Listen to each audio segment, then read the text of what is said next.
به مرزبانان ایالات کالیفرنیا امریکا امر دادند که مهاجران از 6 کشور سابق اتحاد شوروی، روسیه، گرجستان، مولدو و ازبکستان، تاجیکستان و قرقیزستان را که از طریق مکزیک وارد امریکا میشوند بدون پرسش و چون و چرا از ایالات متحده اخراج کنند. در این باره روز 11 ایون سال 2024 نشریه امریکایی The New York Post با تکیه به گزارش‌های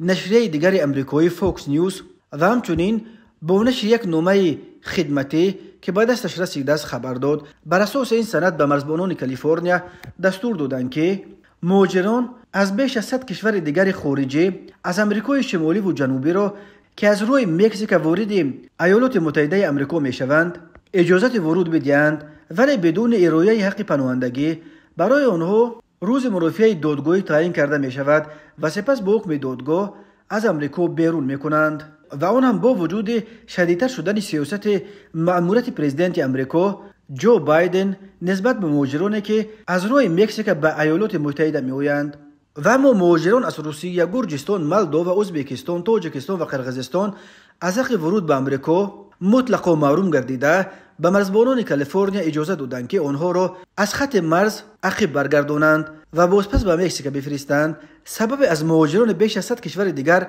جدا کردن و در شرایط باز هم سخت‌تر قرار دادن مهاجران از شوروی سابق از جمله مهاجران تاجیک شرح داده شده است. یادآور می‌شویم چند وقت باز روی مکزیک به یکی از مسیرهای عمده برای انتقال مهاجران غیر قانونی به امریکا تبدیل یافته است. از این را برای رسیدن به خاک امریکا هزاران مهاجر از سابق اتحاد شوروی از جمله از روسیه و کشورهای آسیای مرکزی به خصوص زادگان ازبکستان و تاجیکستان فراوان استفاده می‌بردند. ولی حالا مقامات امریکا نسبت به آنهایی که از طریق غیر قانونی از روی مکزیک می‌خواهند وارد امریکا شوند خیلی به صورت شدید برخورد می‌کنند. برای مهاجران غیر قانونی کاملا بستن روی مکزیک از جمله طلب‌های وکیلان جمهوری‌خواهان کنگره امریکا بود که برای این حتی قبول بستن نوع کمک‌های حربی به اوکراین را چندین ماه به عقب پرتافتند.